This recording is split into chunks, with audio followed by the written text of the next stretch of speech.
Welcome, everybody. Thank you for joining us today. My name is Jeff Baganek. I am the Executive Director of the Graduate Business Curriculum Roundtable. Thank you so much for joining us today. We have a lot of amazing content and some great speakers to cover today. So thank you all for joining us. I'm going to just get started in a second while people are still coming into the room. But give you a little bit of information, do a little bit of housekeeping, and then turn it over to our wonderful partners at Ivey Publishing to introduce our speakers. So I'm just going to get started because I don't want to take away any bit from our great content today. Just so you know, this presentation is going to be recorded and we'll distribute it via emails from either myself or through Ivey Publishing. This is a topic that generates a lot of discussion, and we've already got a lot of questions that were pre-sent to us, but we want to continue that interactive nature into this webinar. So we are using Zoom webinar, so please put your questions into the Q&A section as well as we did activate chat for this webinar. But if you put your questions in the Q&A box, both myself and the team from Ivey will be monitoring them, and we will try to get to many of those questions at the end. We gave plenty of time for Q&A. We've also set up this webinar so that you will get a quick link to a survey the minute you leave the webinar, as well as tomorrow. We ask you 4 quick questions. If you have questions we didn't get to in the webinar, please submit them during that time. If you're interested in learning more about Ivey Publishing or the Roundtable, you can do so then, and then any other sort of suggestions or recommendations for future webinars. So please take a second. It's very helpful for us to get that feedback. As I said, I'm Jeff Baganek. I'm the Executive Director of the Graduate Business Curriculum Roundtable. And I just wanted to sort of give you a little bit of information about the Roundtable. We're an association of business schools that's been around since the early 90s. We were created with the idea and the mission to sort of support and drive curricular innovation in the business school space. We consider curriculum to be what is being taught and how it's being taught, which means this webinar is a perfect match for our mission. So we're really pleased to be doing this. We do some classic things. We do a lot of research. We do have a big symposium coming up. And so we want to share a little bit about what some of our upcoming events to give you a little bit of better description of the things that we're doing.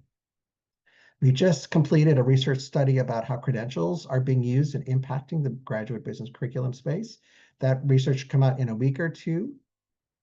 We've literally just completed another thing on this 125-page wonderful report I'm reading through right now, which will be launched at our symposium next week. But the process of building and managing your master's degree portfolio. We do every other year a big research study on curriculum benchmarking, which is somewhat of the, people call it the Bible of the industry.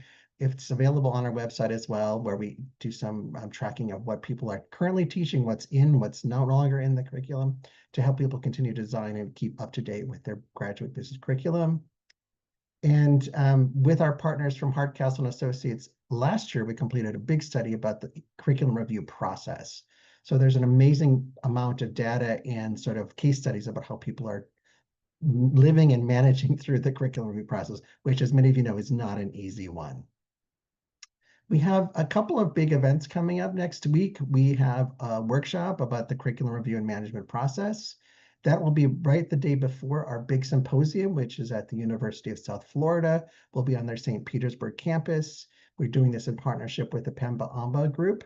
So there'll be a wonderful combination. We have over 200 people in attendance, so I hope you can join us for that. And lastly, I just wanted to say that we're really pleased that we're announcing a workshop about designing graduate business learning experiences to meet the needs of the student population, which fits very well with this webinar today. So that all that information is on our website.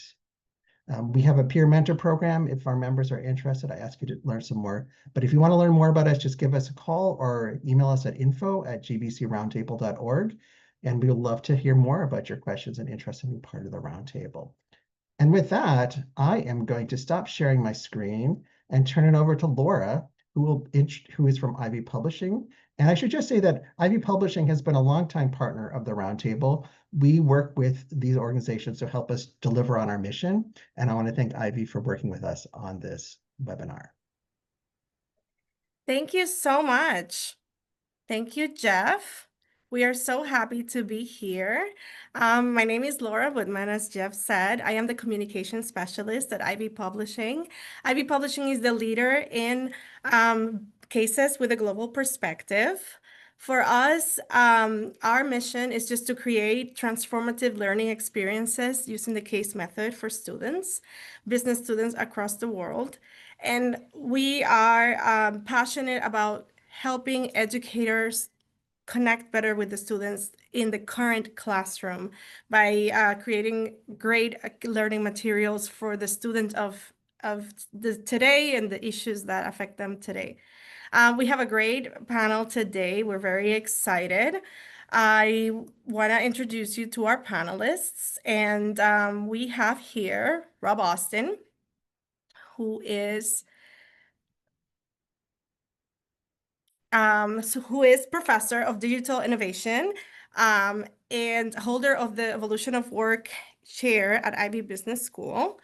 Rob is also affiliated with the medical school, Harvard Medical School, and has authored over 10 books at this point in numerous articles on top management journals. Before joining academia, Rob worked at Ford and Novell and later served as CEO of the largest executive education provider in Northern Europe.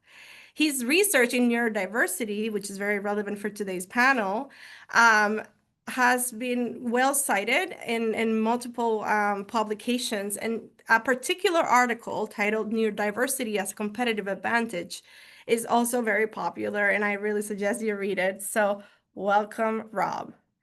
We also have Jeff Szmyr. Jeff is a disability and inclusion and accessibility specialist. He has more than 20 years of experience in education and international development. He has worked with thousands of learners with disabilities, helping faculty and leaders make learning environments more inclusive. His work has taken him to many countries, including Vietnam, Peru, Bhutan, where he has led national accessibility reforms and has partnered with great organizations as the Royal Government and Global Affairs Canada.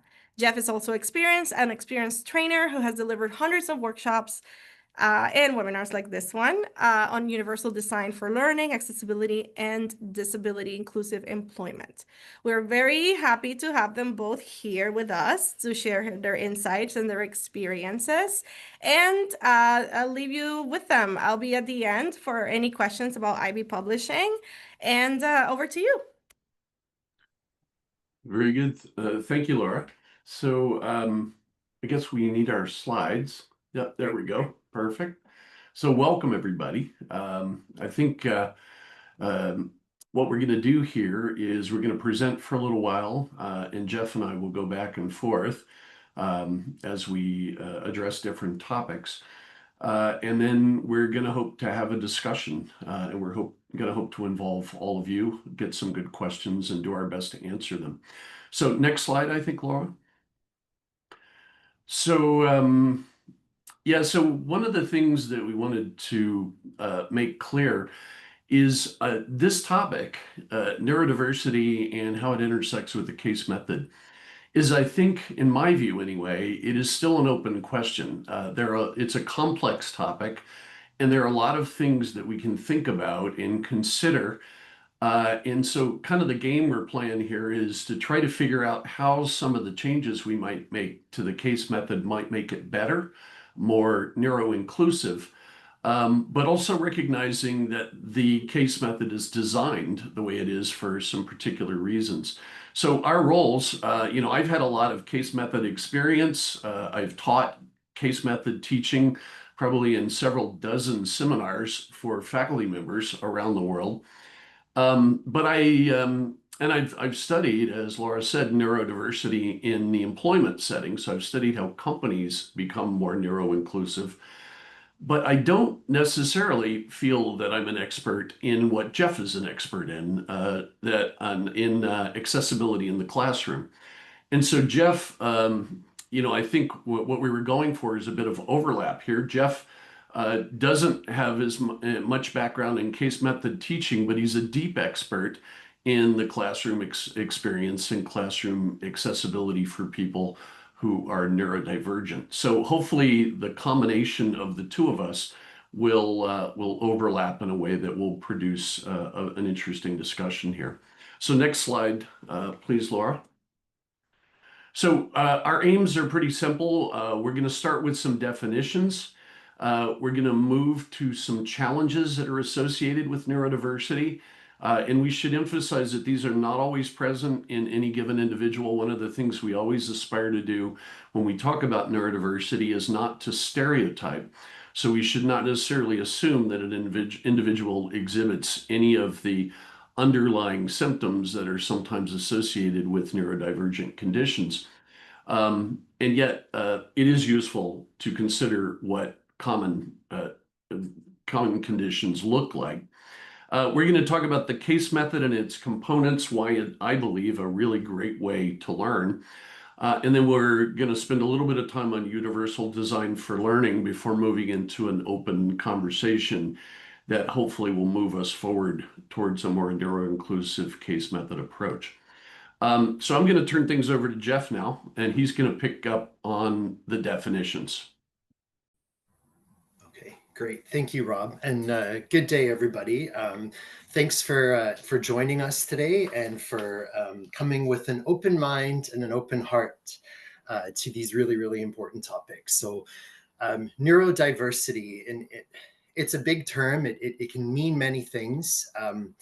But to ground us today, it just talks about its diversity. So it's a variation in neural profiles, the way our neurons and brains work. So every person has natural variation in how their brains function and the cognitive processes. And every single one of us has a mixture of strengths and challenges. But when it comes to those who are neurodiverse or neurodivergent, the natural difference between strengths and challenges is often more pronounced. And this can lead to performance that's inconsistent in an academic environment, in a work environment, in our own personal relationships.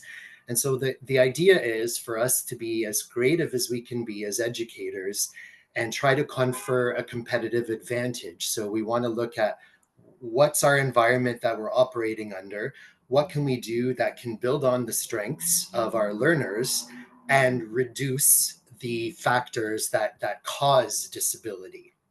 And I'm framing it in that particular way because it begs the question, what is a disability? Next slide, please. So there are many ways to conceptualize disability, but two of the major frameworks out there are what we call the medical model, which stands in opposition to the social model. A lot of progressive rights movements move towards a social model understanding of disability. But the two are opposing, and often those of us who work in the field of accessibility, we have to wear both hats. So under the medical model of disability, which is still the dominant model, in the world, shows that in this graphic I have on the left, there's a person with a sign that says the problem and arrows are pointing to them. So it's the person living with an impairment or condition that's the problem. So if the individual, they're at fault, they're the ones they have a problem, they have an impairment, their disability is caused because of something to do with their senses, they struggle to see or hear, or a mental kind of impairment, or a physical impairment somehow. And so the focus of the medical profession and by extension, the education sector is, well, we want to try to alleviate the impact of that impairment. We want to try to reduce that disability, cure the impairment, and get them to fit into our system.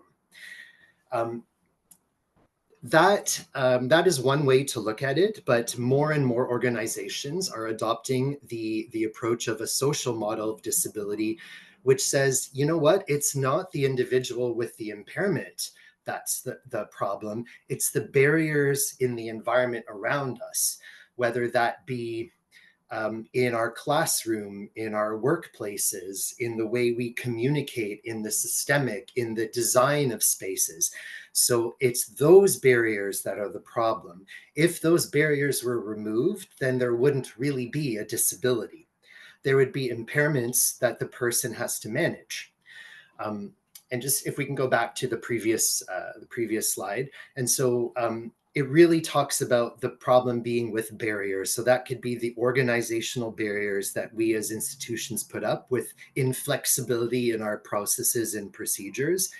It could do with attitude barriers, idea of stereotyping, discrimination. People with disabilities aren't clever enough. They pose a danger. They're too expensive to employ or to accommodate. Or it could go on the other side where we look at someone with a disability and say, oh my goodness, you are so inspiring. You've gotten up despite all the challenges in your life. Like, wow, thank goodness my life's not like that. And so what can be seen as a type of compliment is actually a barrier. And on top of that, the physicality, the barriers, the inaccessible features of our buildings, of our services. And so we have a quote here from John Elder Robinson, who's an author amongst many roles, saying, if neurodivergent people are disabled, it's because they are at the edges of the bell curve, not because they are sick or broken. They do not need to be cured. They just need help and accommodation. So the idea here is neurodiversity falls under the idea that we don't have to be an expert on these conditions. What we want to do is try to figure out what are the barriers that we're putting up that we can reduce to give these learners and all of our learners a good opportunity to learn. The next slide, please. So just to unpack some of this language, I'm showing up a couple of screen grabs about neurodiversity. And so some people coin it as an umbrella term because under it, many conditions fall. So you may be familiar with terms such as autism spectrum disorder or ADHD or dyslexia, which in North America would be called a learning disability, dyspraxia, another type of learning disability affecting movement, all the way over towards some of the more mental health challenges around anxiety disorders, trauma conditions, mood disorders, and so on. So it's a catch-all term. I'm pulling on the work of Dr. Nancy Doyle, who is an organizational psychologist in the UK, who was one of the people that coined the term neurodiversity. When she was looking at the prevalence of this in her studies, she calculated that around 15 to 20% of the world's population is neurodivergent. So that would be about 1 out of every 5. And so if you don't have these conditions, you would be called neurotypical. So in this graph, 77% or 80% are neurotypical, the vast majority, and 10% would be those living with dyslexia or a learning disability that can affect reading and writing processes, amongst other things. 6% with dyspraxia affecting motor coordination, visual spatial processing, 5% with ADHD, and 2% with autism. So in other words, we can estimate that around 20% of our learners, whether we know it or not, whether we can tell or not, will be neurodiverse. Okay, next slide. Another way to frame this is through a visual graphic I put here. So some of this is coming from the UK. So we have some of the terms there, like dyslexia and ADHD on the right, and autism and dyspraxia on the left, and a term called dyscalculia, which is kind of to do with learning disability with math and with number concepts. So this map is, I think, useful because it shows the different conditions as well as how they overlap. And in the middle, what the main common challenges can be around memory, organization, processing. So it shows how they're different, but based on their deficits, but also how they're connected. The next slide takes that same information, but presents it in a strengths-based way. And so when we are dealing with people who are dyslexic, yes, they may have trouble with the written word, dealing with that, but they also have strengths that complement this. Like they tend to be people who think more visually, who are more creative. Someone with ADHD, yes, they do struggle with regulating attention and emotion, but they can also be very hyper-focused and bring a lot of energy and out-of-the-box thinking. And so it's just a matter of looking at these conditions in both the strengths way and in terms of the barriers, but we can do a lot to help with those barriers. And the last slide just on neurodiversity. Here's another one I pulled. And this is just a more comprehensive, overview. So it centers neurodiversity in the middle, and in different colors around, you have the names of the conditions and some of the what's affected. So for example, ADHD on focus, concentration, impulsivity. And in the middle of the chart, we have some of the common challenges as well as some of the common strengths. So when we hear the term neurodiversity, we want to just think about it in broader terms. It's a catch-all term. And for today, not so much focusing on being a clinician, but focusing on what are the challenges and what can I do within my power and control to reduce some of these barriers. So from my experience, having worked with thousands of people with invisible disabilities, including neurodivergence, and I identify as having invisible disabilities myself. The main thing I think that would be helpful is to look at it from the term of executive functions. So on the slide here, we have on the left, what are executive functions? Well, they happen in the front part of our brain. It's called the prefrontal cortex. It's in charge of higher order thinking, processing skills. So executive functions help us with solving everyday tasks and problems, like a Rubik's Cube, but that's just an element of problem solving. So it's kind of like the executive functions is like having a conductor in your brain overseeing all the processes. Next slide.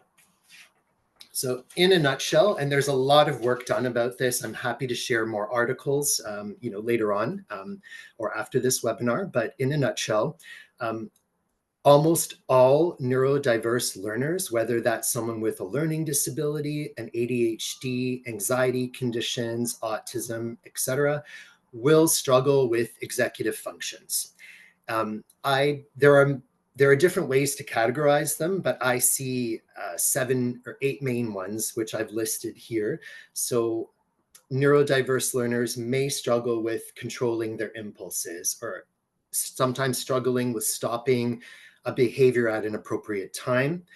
They may struggle with shifting their attention and thinking from one task to another. Being able to think more flexibly can be harder. Emotional control, so being able to manage their emotions, being able to think about their feelings in a more rational way and control them a little bit more, being able to handle disagreements maturely. Staying organized or initiating tasks, beginning a task can be challenging.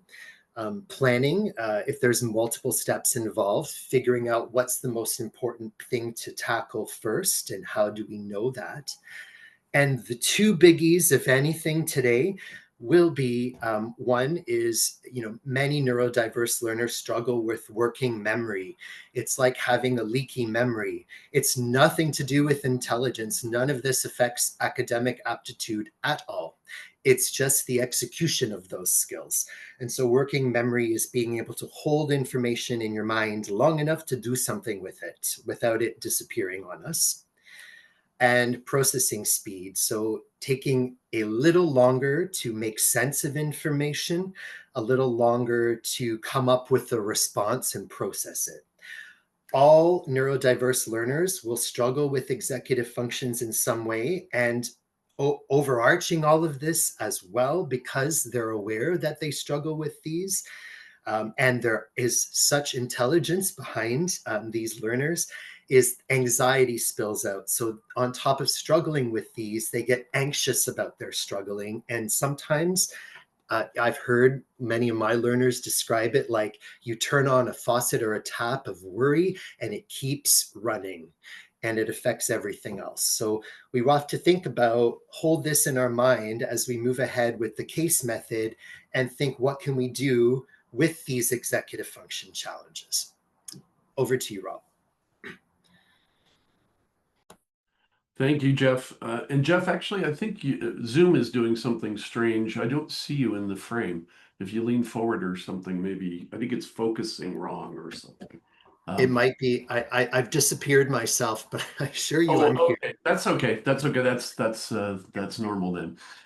So I think we can see now, we start talking about things like executive function, working memory, also processing speed. Those of you who are familiar with case method teaching will already begin to see where some of the challenges lie. I wanted to spend just a few minutes talking about the case method, just to make sure we're all on the same page. So first, definitionally, right? This is a teaching approach that immerses students in real world situations. They're asked to take on the role of a decision maker and to develop a recommendation or a decision, and also to be willing to justify that decision. When somebody takes a position in a case method class, the professor often says, "Why do you think that? Please explain, please justify." The basis for all of this is before class, students read a document, roughly 10-page case. It describes a situation, it describes a challenge, and students are challenged to analyze it, usually guided by a few assignment questions, usually 3 or 4.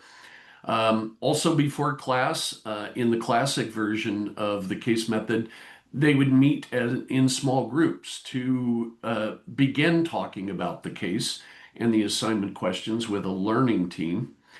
And then finally, the main event is all the students come together, and at Ivey, our core classes would be on the order of 70 to 75 students. Core courses at Harvard, for example, would be about 90 students. A professor asks questions, fields questions from students, and orchestrates a discussion that explores issues in the case and encourages students to defend and evolve their views. One of the things that I should note, because it's relevant to what Jeff was talking about with executive functioning, is that this often in the classic version involves cold calling, meaning calling on a student who has not volunteered. And in the classic method that I learned, I started my academic career at Harvard. And at Harvard, the tradition was to begin every class with a cold call. So at the beginning of class, a student gets called on and is on stage, so to speak, in front of 89 or so classmates, and gets to hold the stage for 3 to 5 minutes as that person interacts with the professor. So you can see why there might be some anxiety there. Another thing that we should note, and that we may need to talk about later, is that student contributions in that kind of a format and throughout the class are typically graded. Typically, the professor goes immediately back to her or his office at the end of class and immediately records grades for the people who spoke that day, and grades the quality of what they had to say. Usually quality is defined not as correctness, but how well it contributed to the learning experience. And then after class, students are encouraged to reflect on the discussion and try to take away general lessons. Next slide, please. So there are some things that work very well in the case method. I consider myself a strong enthusiast for the method. And there's a lot of misunderstanding of the method too. I lived in Northern Europe for a while, and so you'd sometimes hear people say that the case method is about practice, not theory. And I would strongly object to that. The case method is about theory and frameworks and generalizable propositions that you can reapply in another context. It's just that we access the theory inductively in the case method. We begin with specifics and ask students to do the hard work of extracting lessons that they can use in other contexts. And that's contrasted with the way it often happens in, say, a lecture, where we might start with the framework or the theory and then go to specifics only as a way of practicing whether or not the students have mastered the frameworks. Cases are designed to support multiple possible actions and points of view, so disagreement is encouraged, and students build on each other's ideas to arrive at conclusions they would not have reached individually. This last bullet point is quite miraculous at times, right? That students end up coming to completely new conclusions that they didn't walk into the room with. Next slide, go ahead. So I won't belabor this. This is David Kolb's 1976 experiential learning model, but you can see here, kind of what I was saying before is that theory is present in either of these modes, but in the traditional lecture, we start with the theory, the formation of abstract concepts and generalizations, and then we move to concrete experience. Whereas in the case method, we begin with the concrete experience and ask the students to extract the formal abstract concepts and generalizations. Next slide, please. So I happen to think there are tremendous advantages to this mode of learning. When students do the heavy lifting, if you like, involved in deriving lessons, when they discover things for themselves, they feel like they own the ideas. They are their ideas, and that leads them to retain them better. It also makes it possible for them to better appreciate where the framework or general idea applies, what contexts, and by conversely, where it doesn't apply, because they've actually acquired an understanding of the general idea in a particular context where it works or doesn't work. Another thing is, having struggled with a problem that's important to them, the framework or the theory then rescues them. It gives them something they can use to solve the problem that they were feeling very keenly. And one of the participants in a case teaching seminar I taught some years ago put it like this. He said it's like pouring glue on their brains, and then when you give them the framework, it sticks because they understand why they need the framework. One of my favorite papers, you can find it on the web pretty easily, has a similar theme. It's by Delphine Janine. Says, "Why confused students learn better?" Subtitle, "Confessions of an Evil Teacher."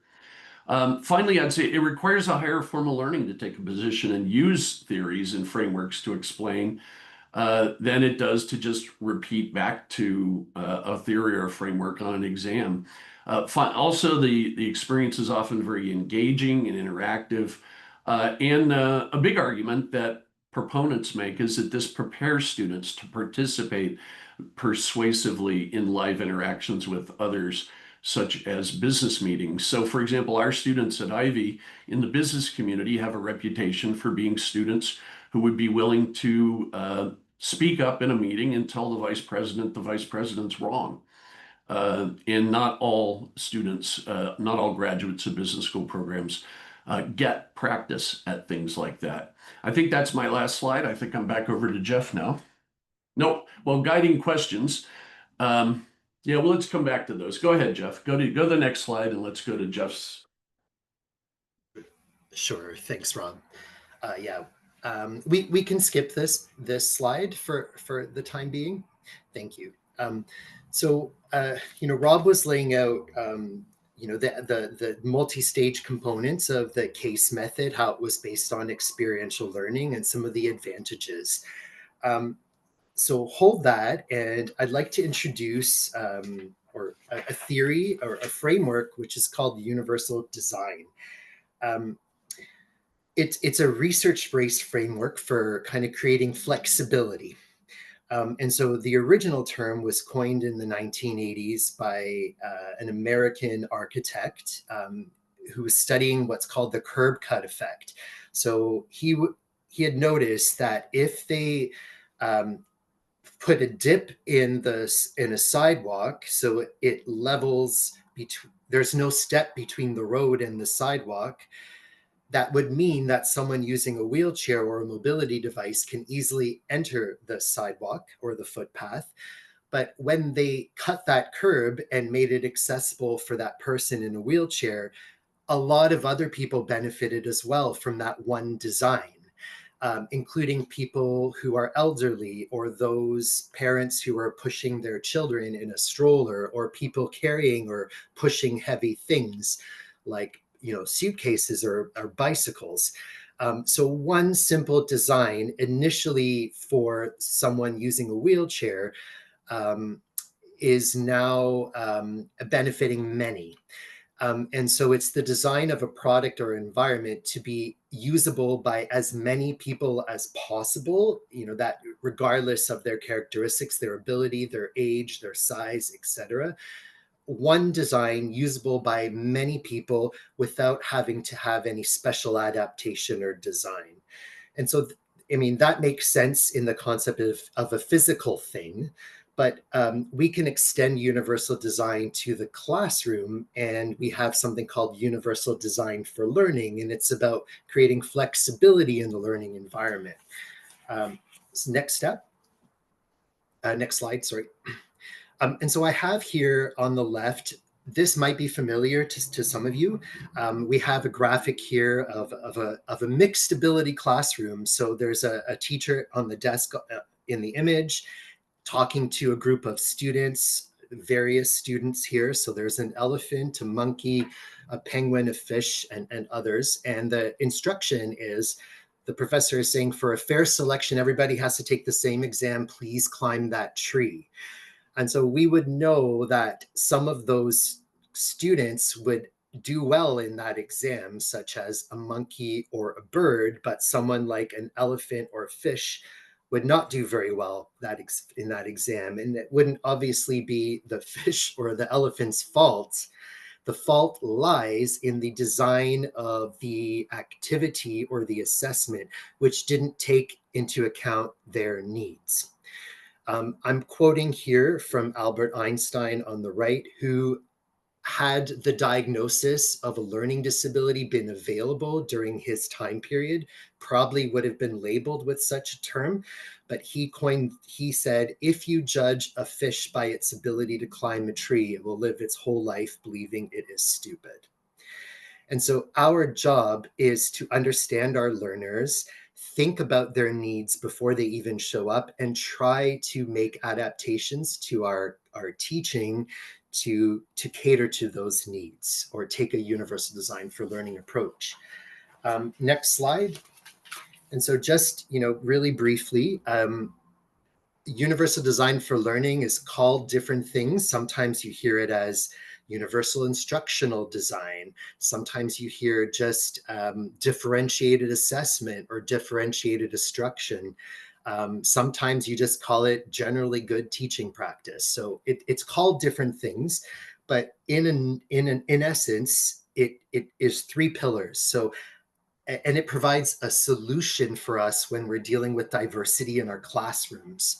So can we present content in multiple ways, not just talking for an hour? Can we present, or can we engage students in different ways, not just expect them to sit quietly in their seat? And can we have multiple ways for students to show what they're learning, not just through an exam?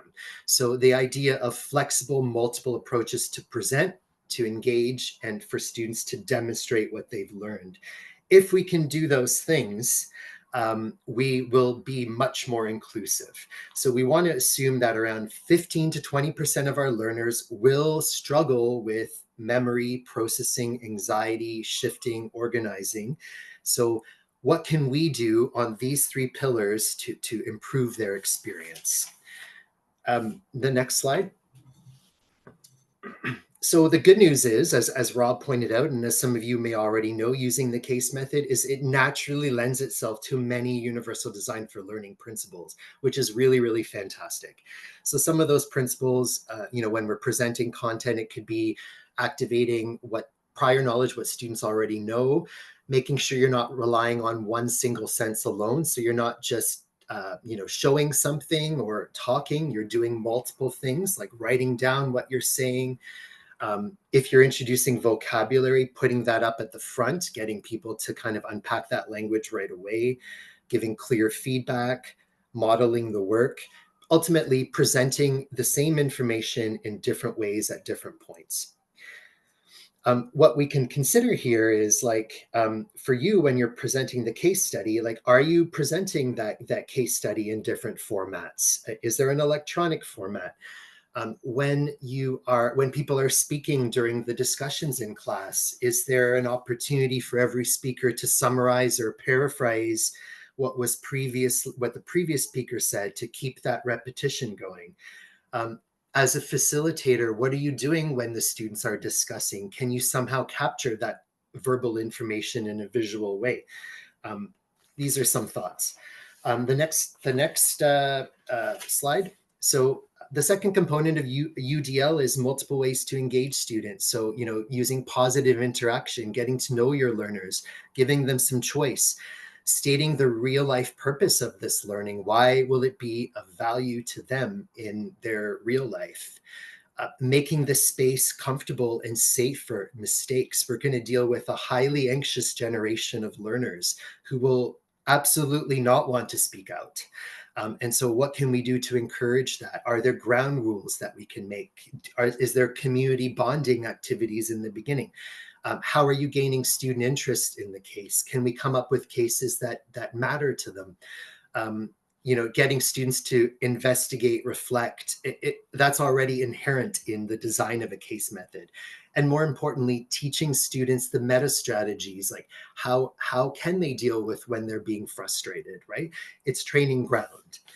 And lastly, multiple ways for students to show what they've learned. In the next slide, this is a little bit more straightforward.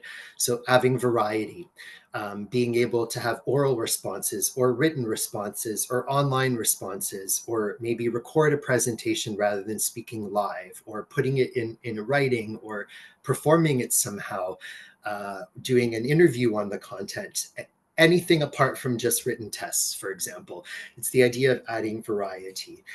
The case method itself is already an excellent form of what's called authentic assessment. So the way they're being graded is kind of how they'll be performing when they are in business meetings. They're being prepared for leadership roles where they're going to have to face tough, high stakes, time sensitive decision with limited information. So it's already making it feel real. So what else can we do to extend that is the question. So this kind of leads to opening up the discussion. Next slide here, that Rob and I can lead. And so thinking about knowing that this is, that we're still shaping this approach, knowing that the case method in of itself is robust and has proven successful, but knowing the challenges and the barriers that sometimes are present in the way we teach. It's about thinking ahead of time what adaptations we can make before we start teaching, and what universal design for learning principles we could consider bringing in.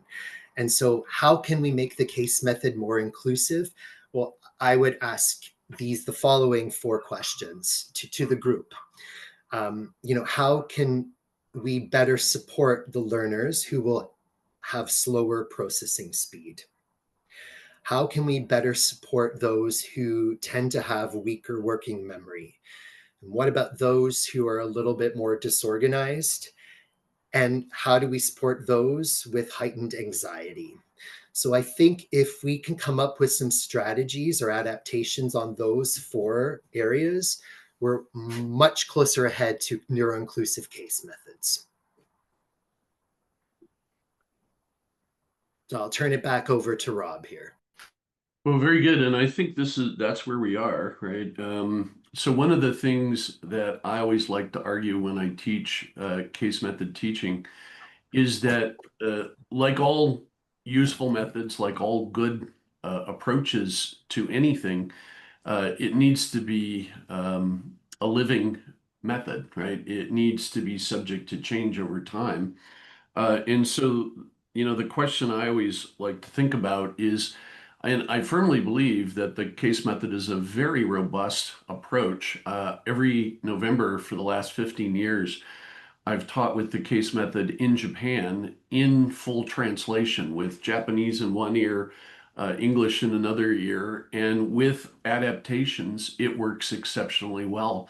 So I think the task before us is how do we create a version of the case method that's neuro-inclusive, that is better than the one that we currently have. And I would argue that we're already doing it, right? We are already in one case method class I teach, it is 40% online, and I grade not only how they contribute in class, but also how they grade on how they contribute on online discussion boards. There are lots of things that we do now that I think are already moving us that direction.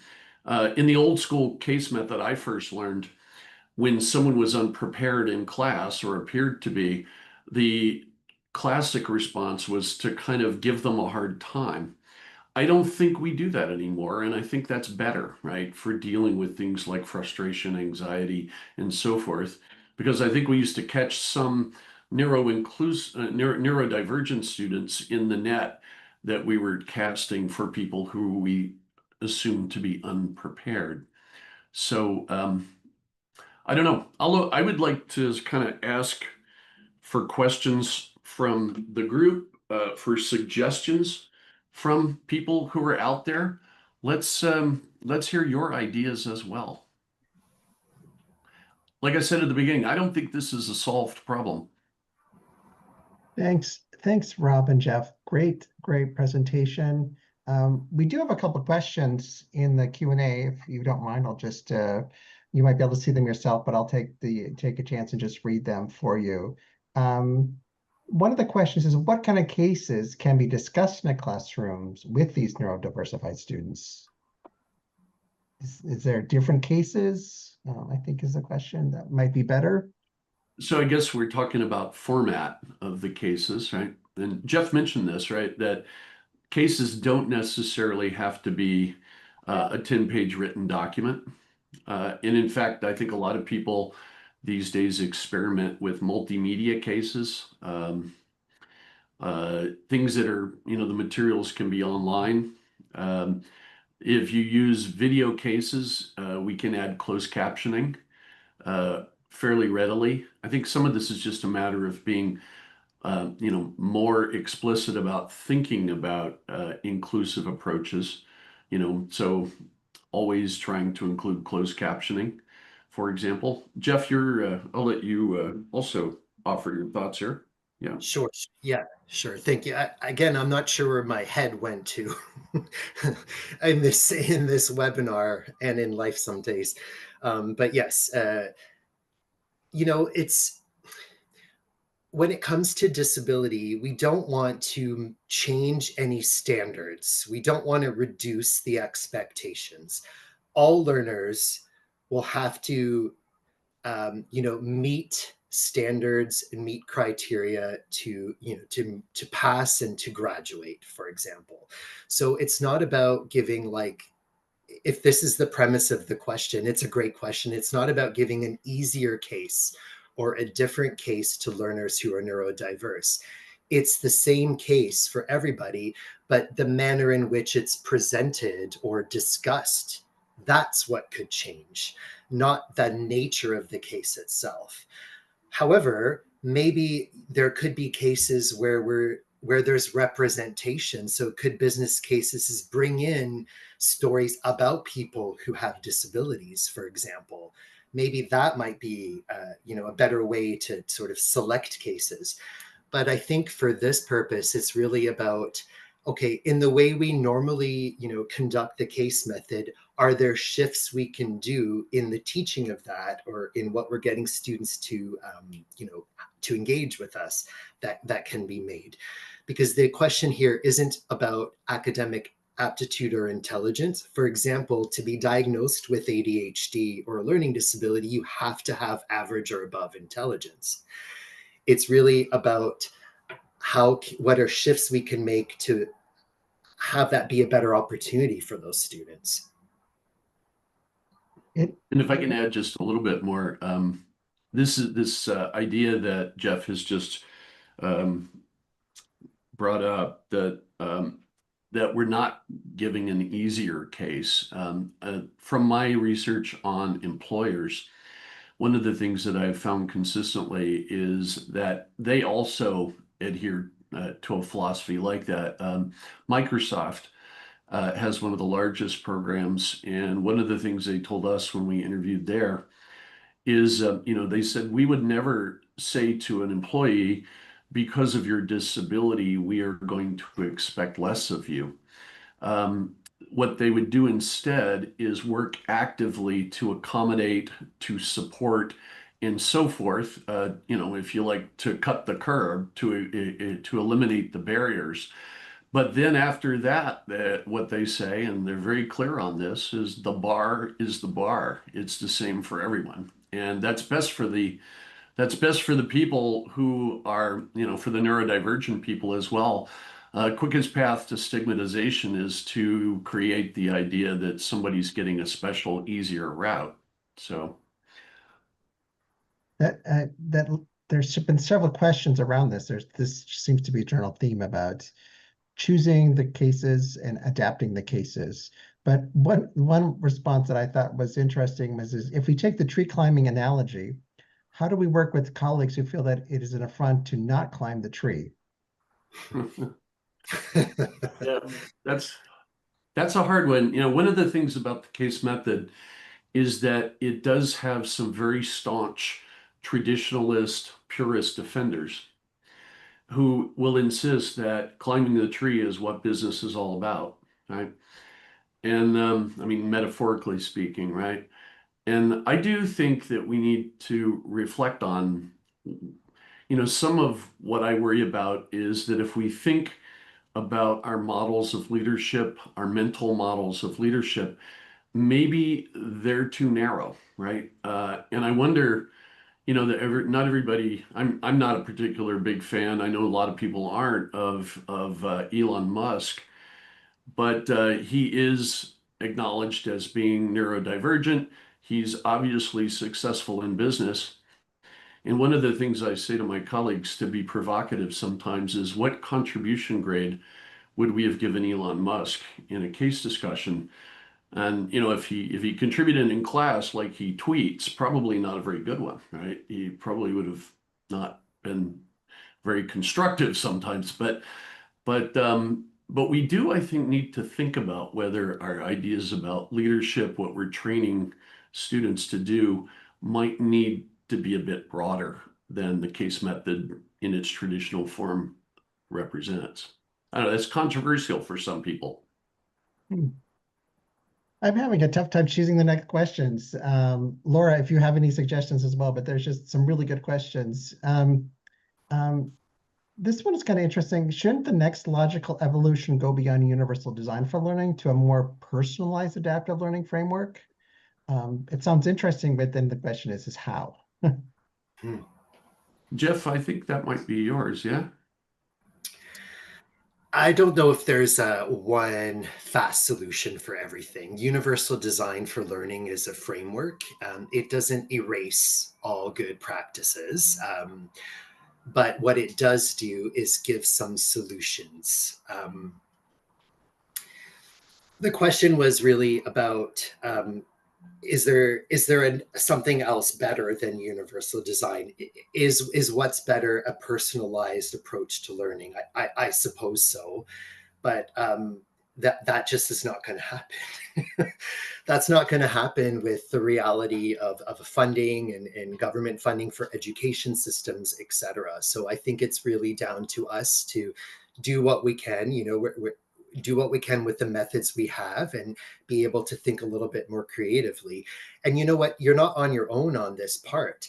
So, I mean, if you're coming from bigger organizations, many schools have, student services departments, have accessibility offices or disability offices where they may already have, good resources there for you.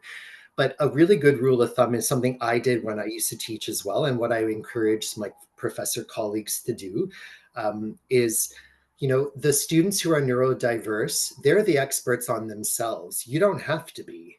But in part of creating a welcoming environment, it might be putting accessibility statements on your course outlines, saying, I value inclusion. I want this course to work for everybody. If you're somebody that faces barriers with the learning process, please come and talk to me about it. Let's see what we can do. So if you're stuck, that's always something you can do. It's giving agency and an element of control to the learner who they're not used to it being on the fringes of education sector in general. This creates good relations and good partnerships. And plus you can take some guidance from the students as well. But really it's just about thinking, if you have somebody that is a little bit slower to process, what can you do as a teacher? If you have somebody that tends to forget discussions, what could you do to help remember those discussions? And sometimes it's as simple as that. And starting there, universal design for learning, if you looked at it in more detail, there are about 100 different subpoints. And it's not an all or nothing approach. Accessibility at the end of the day is a journey. Maybe taking on a couple more strategies this round and then adding to that as time goes on. That's the way to build accessibility into our old and robust systems.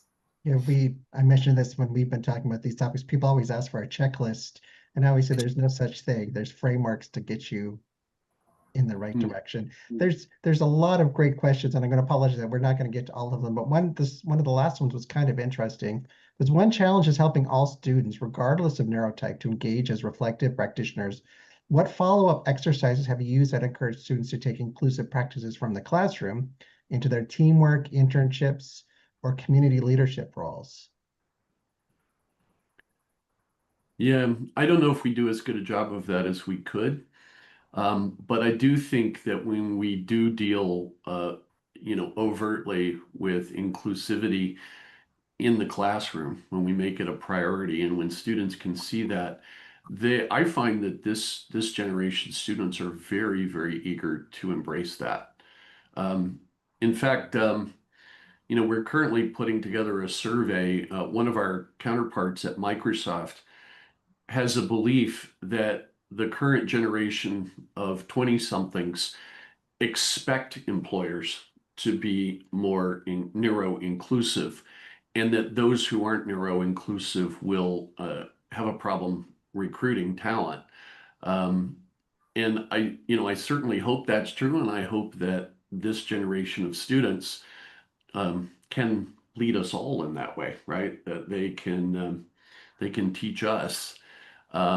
Because I have certainly found that they're so open to these ideas, the current generation of students. They don't need much urging. Yeah. I mean, the workshop we're delivering in Atlanta in November is basically the thought that we are just recruiting and gaining more students with different learning styles, and for multiple reasons. And so how do we just make sure that what's happening in a business school classroom meets the needs of all those students? Everybody is a better learner from that. And something Jeff said, super important too, is we see this in employment settings too. Sometimes when we do something with specific neurodivergent learners or neurodivergent employees in mind, and this is quite frequent really, it turns out to be better for everyone, right? So it helps a much wider swath of people.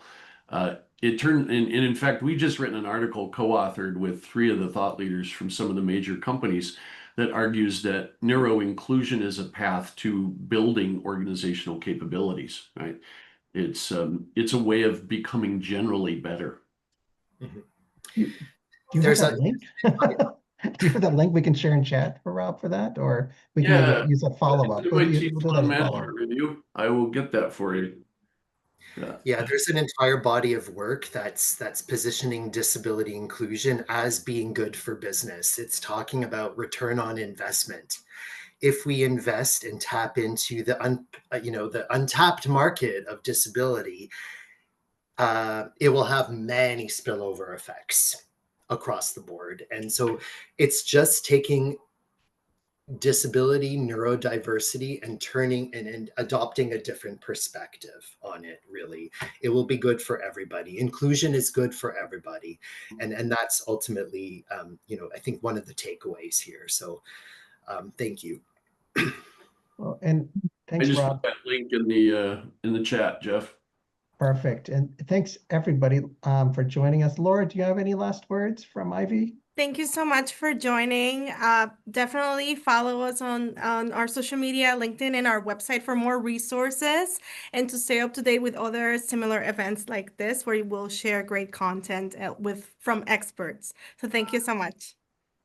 And thanks, Rob and Jeff. I always love having another Jeff online with me. That almost never happens. So that was good. I was in a meeting with 3 Jeffs a month ago, and I was shocked to death, as I said before. So it was great discussion, great partnering with Ivey. And thanks to everybody for joining us. And you'll get all our follow-up with you later. Thanks, Laura. Thanks, Jeff. Thanks, Rob. Thank you. Take care. Thank you. Pleasure.